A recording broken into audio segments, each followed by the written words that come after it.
Hi YouTube, welcome back to Can-Am Ryker Shadow Black.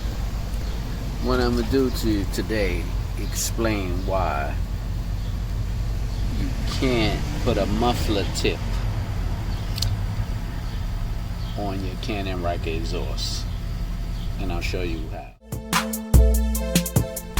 First, I removed the 3 screws, the 30 torque screws.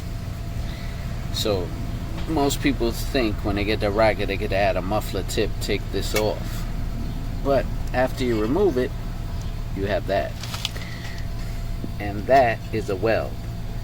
So there's no way to add a tip to the muffler without this ugly thing here. So it's gonna really destroy the look of your Ryker.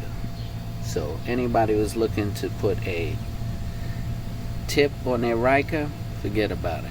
It's a whole new muffler. Just a short video, so maybe I can help some guys out if they try. Thanks for watching. Please subscribe.